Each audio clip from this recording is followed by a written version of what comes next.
السلام علیکم ورحمۃ اللہ وبرکاتہ۔ اعوذ باللہ من الشیطان الرجیم، بسم اللہ الرحمن الرحیم۔ اللہم صلی وسلم علی نبینا محمد صلی اللہ تعالی علیہ وآلہ وسلم۔ عزیزان من، جیسا کہ آپ کو معلوم ہے ہمارا سبق سورۃ البقرہ کا چل رہا ہے۔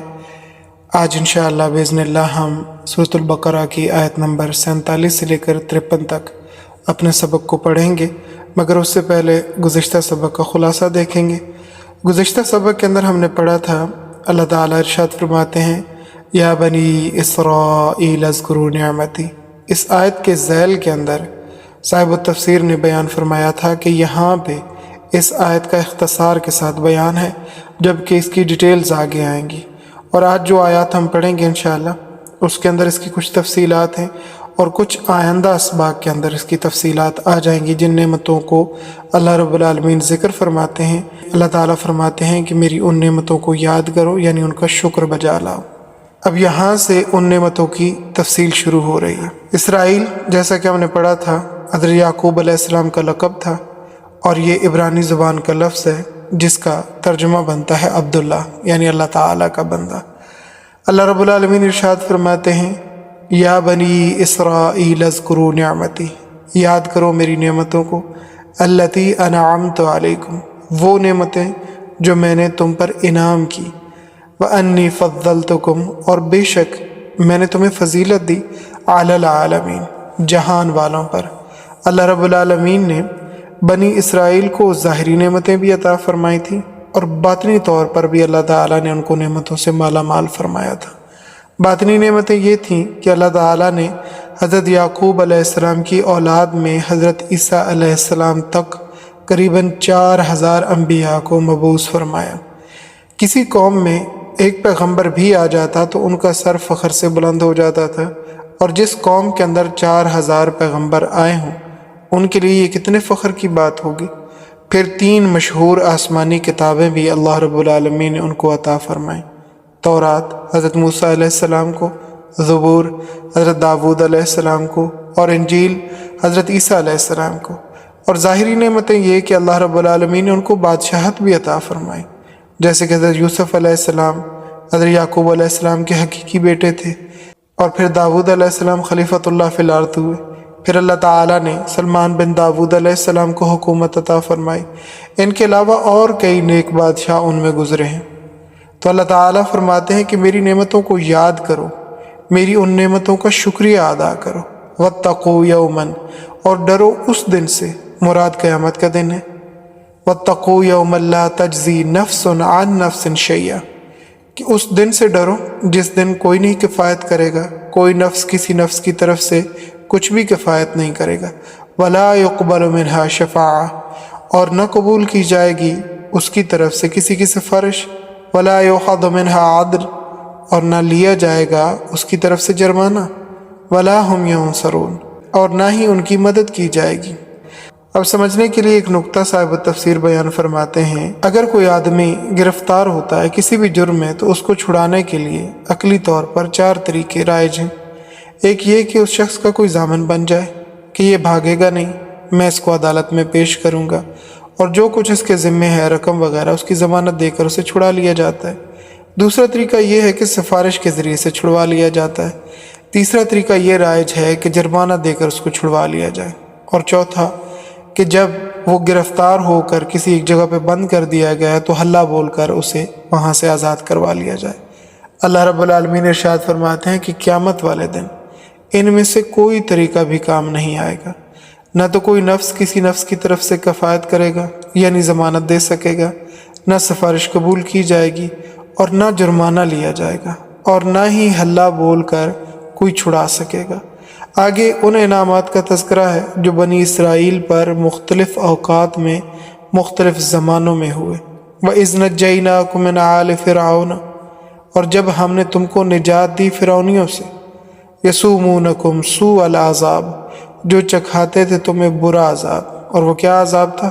یذبحون ابناءکم، وہ ذبح کرتے تھے تمہارے بیٹوں کو، ویستحیون نساءکم، اور تمہاری عورتوں کو زندہ چھوڑ دیتے تھے۔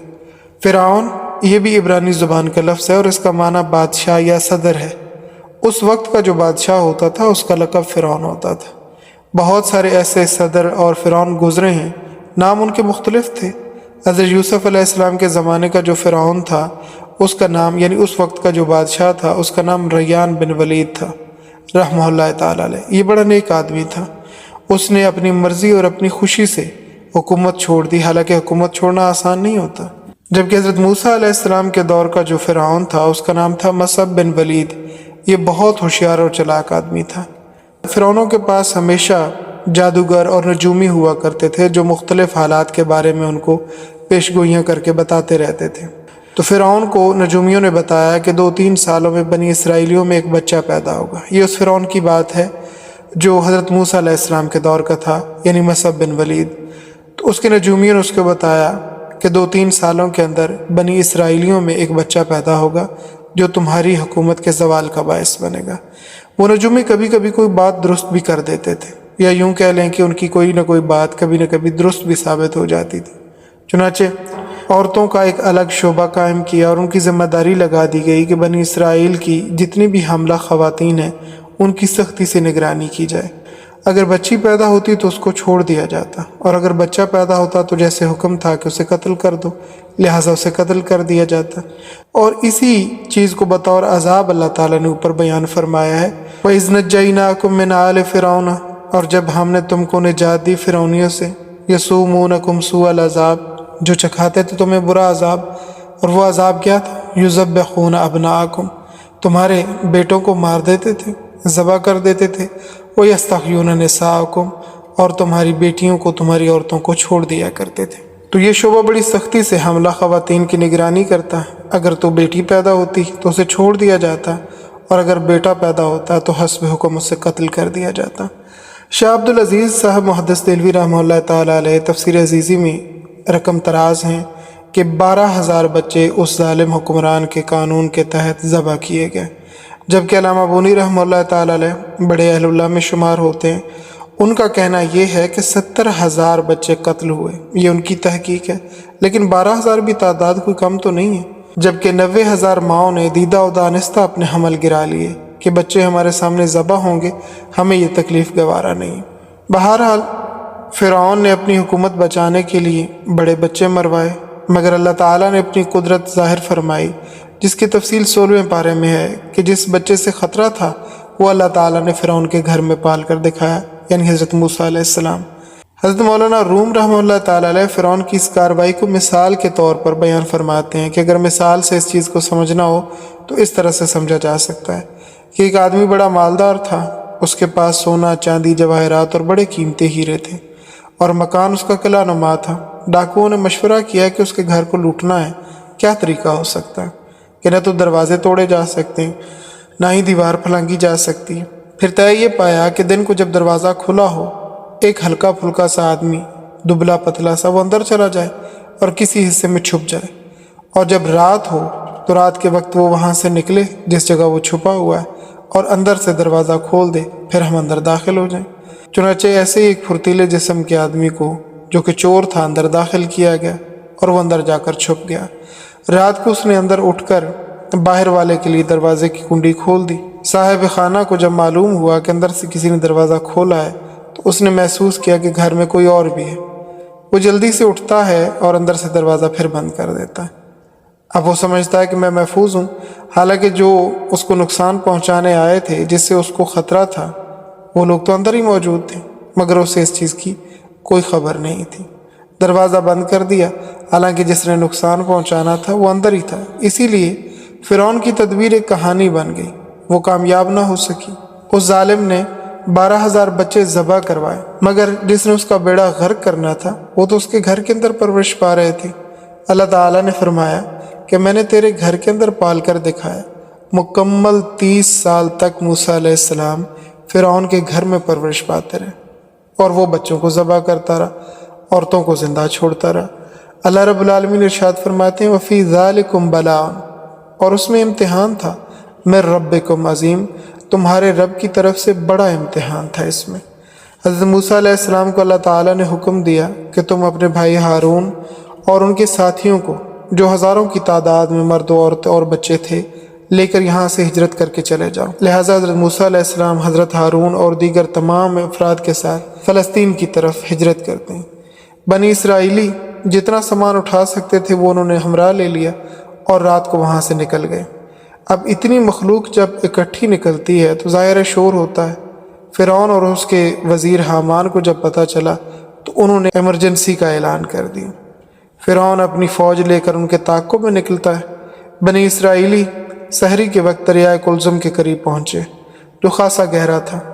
پیچھے فرعون کی فوجیں بھی تھیں جو خوشیاں مناتے اور گاتے بجاتے آ رہے تھے کہ آج ان کا شکار کریں گے۔ بنی اسرائیلی فرعون کی فوجوں کو دیکھ کر بہت پریشان ہوئے اور موسیٰ علیہ السلام سے کہا کہ اب ہم کیا کریں؟ پیچھے فرعون ہے اور آگے دریا، دونوں طرف موت نظر آ رہی ہے۔ تب موسیٰ علیہ السلام نے فرمایا بے شک میرے ساتھ میرا رب ہے اور وہ میری رہنمائی فرمائے گا، حفاظت فرمائے گا۔ چنانچہ رب تعالیٰ نے موسیٰ علیہ السلام کو حکم دیا کہ تم اپنی لاٹھی دریا میں مارو۔ جب موسیٰ علیہ السلام نے لاٹھی دریا پر ماری تو رب تعالیٰ نے اس میں 12 رستے بنا دیے۔ وہ پانی اس طرح کھڑا ہو گیا جس طرح دیواریں ہوتی ہیں، راستے بالکل خشک ہو گئے، بلکہ بعض تفاسیر کے اندر آتا ہے کہ پانی کی ان دیواروں کے درمیان کھڑکیاں تھیں تاکہ ایک دوسرے کو دیکھتے ہوئے جائیں کہ وہ بھی جا رہے ہیں وہ بھی جا رہے ہیں، ادھر والے ادھر والوں کو اور ادھر والے ادھر والوں کو دیکھ پائیں۔ رب تعالیٰ کی قدرت سے کچھ بھی بعید نہیں ہے، وہ سب کچھ کر سکتا ہے۔ لہٰذا موسیٰ علیہ السلام اور ان کے ساتھی دریا پار کر کے دوسرے کنارے پر پہنچ گئے۔ فرعون بھی اپنی فوج کے ساتھ پہنچا اور اپنے وزیر حامان کو کہا کہ تم اس طرح کرو، فوج لے کر آگے چلو، میں تمہارے پیچھے رہوں گا اور تم لوگ دریا میں داخل ہو جاؤ، ان کا تعاقب کرو۔ جب وہ تمام کے تمام دریا میں داخل ہو گئے تو اللہ رب العالمین نے دریا کو حکم دیا کہ تم جاری ہو جاؤ۔ سارے جہنم رسید ہو گئے اور فرعون جب غرق ہونے لگا تو اس نے بڑا واویلا کیا، آمنت انہ لا الہ الا الذی آمنت بہ بنو اسرائیل، میں ایمان لایا کہ بے شک اس کے سوا کوئی معبود نہیں ہے جس پر بنی اسرائیل ایمان لائے ہیں۔ جواب میں اللہ تعالیٰ نے فرمایا الآن وقد عصیت قبل، اب ایمان لاتا ہے حالانکہ پہلے تو انکار کرتا تھا، اکڑتا تھا، فخر کرتا تھا۔ آج ہم تیرا وجود دریا سے نکال کر باہر پھینک دیں گے تاکہ پچھلے لوگ دیکھیں کہ یہ تھا وہ جو کہتا تھا انا ربکم الاعلی، میں تمہارا رب الاعلی ہوں، یعنی سب سے بڑا رب۔ آج تک اس کی لاش مصر کے عجائب گھر میں پڑی ہے۔ اس کے علاوہ اور بھی کئی فرعون ہیں جن کی لاشیں پڑی ہوئی ہیں۔ اس واقعے کو اللہ تعالیٰ بیان فرماتے ہیں وَإِذْ فَرَقْنَا بِكُمُ الْبَحْرَ، اور جس وقت پھاڑا ہم نے تمہارے لیے سمندر کو، فَأَنْجَيْنَاكُمْ، بس ہم نے تمہیں نجات دی، وَأَغْرَقْنَا آلَ فِرْعَوْنَ، اور غرق کیا ہم نے فرعونیوں کو، وَأَنْتُمْ تَنْظُرُونَ، اور تم یہ سارا نقشہ دیکھ رہے تھے۔ یعنی اللہ رب العالمین یہاں پہ اس نعمت کو تذکرہ کرتے ہیں بنی اسرائیل کے سامنے کہ یاد کرو اس وقت جس وقت ہم نے تمہارے لیے دریا کو پھاڑ کر تمہارے لیے رستے بنائے اور تمہیں نجات دی آل فرعون سے، جبکہ آل فرعون کو ہم نے غرق کیا اور تم لوگ سارے نقشے کو دیکھ رہے تھے۔ دریا پار کر کے موسیٰ علیہ السلام اپنی قوم کو لے کر جب وادی طیہ میں پہنچے، جس کو آج کل کے جغرافیے میں وادی سینائی کہتے ہیں، اس کی لمبائی 36 میل جبکہ چوڑائی 24 میل ہے اور سطح سمندر سے قریباً 5000 فٹ کی بلندی پر واقع ہے۔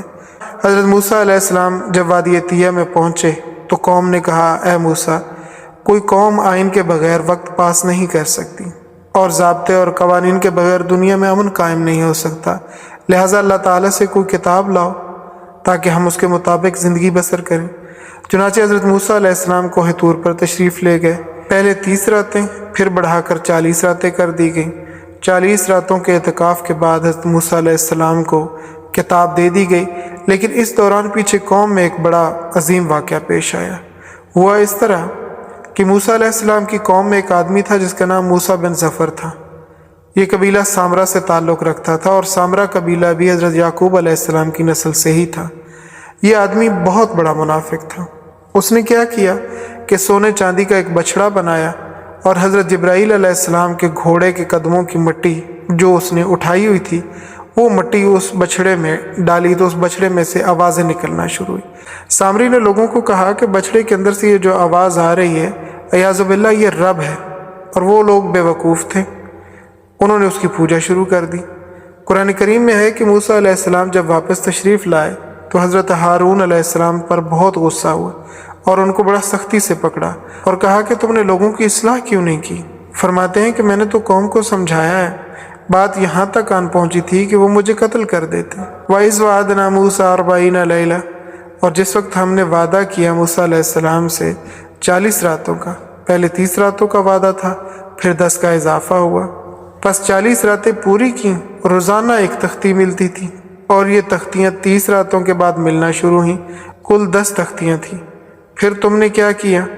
اللہ رب العالمین فرماتے ہیں ثم اتخذتم العجل، پھر بنا لیا تم نے بچڑے کو معبود، من بعد، ان کے جانے کے بعد، وانتم ظالمون، اور تم ظالم تھے، کہ جس رب کی تم نے اتنی نعمتیں دیکھی اس کو چھوڑ کر صرف بچڑے کی آواز کے پیچھے لگ گئے۔ لوگ شعبدہ بازی اور کرشمے دیکھ کر پیچھے لگ ہی جاتے ہیں اور کچھ سوچتے سمجھتے نہیں ہیں۔ چنانچہ جب دجال آئے گا اور وہ رب ہونے کا دعویٰ کرے گا تو لوگ اس سے کہیں گے اگر تم رب ہو تو بارش برساؤ، کیونکہ بارش نہیں ہو رہی، لہٰذا وہ مصنوعی طور پر بارش برسائے گا۔ لوگ کہیں گے واقعی یہ سچا رب ہے، اعوذ باللہ۔ کچھ لوگ اس سے کہیں گے کہ ہم بڑے غریب ہیں، بھوکے ہیں، ہمیں مال چاہیے۔ وہ زمین پر چوٹ مارے گا اور زمین سے سونا چاندی نکل آئے گا، لوگ اس کے پیچھے چل پڑیں گے۔ دنیا داروں کو اور کیا چاہیے بھلا؟ حضرت صلی اللہ تعالیٰ علیہ وآلہ وسلم نے فرمایا کہ میں تمہیں ایک علامت بتاتا ہوں دجال کی، وہ ایک آنکھ سے کانا ہوگا۔ وَإِنَّ رَبَّكُمْ لَيْسَ بِعَوْرَةٍ، اور بے شک تمہارا رب کانا نہیں ہے، یعنی اس کا عیب بیان کیا جو اپنے رب ہونے کا دعویٰ کرتا ہے اور لوگوں سے مانیں گے، لیکن رسول اللہ صلی اللہ تعالیٰ علیہ وآلہ وسلم نے ایک ثبوت فراہم کیا کہ بے شک تمہارا رب کانا نہیں ہے۔ تو بنی اسرائیل نے بچڑے کو معبود بنا لیا۔ اللہ تعالیٰ فرماتے ہیں ثم عفونا عنکم، پھر ہم نے معاف کیا تم کو، من بعد ذالک، اس کے بعد، لعلکم تشکرون، تاکہ تم شکریہ ادا کرو، یعنی اتنا بڑا ظلم کرنے کے بعد بھی اللہ رب العالمین نے ان کو معاف فرما دیا۔ وَإِذْ آتَيْنَا مُوسَى الْكِتَابَ، اور جب دی ہم نے موسیٰ علیہ السلام کو کتاب یعنی تورات، جس کا تمام آسمانی کتابوں میں قرآن کریم کے بعد بہت بلند مقام ہے اور بڑی جامع کتاب ہے، والفرقان، اور معجزے دیے جن کے ذریعے حق اور باطل کے درمیان فرق ہوتا ہے۔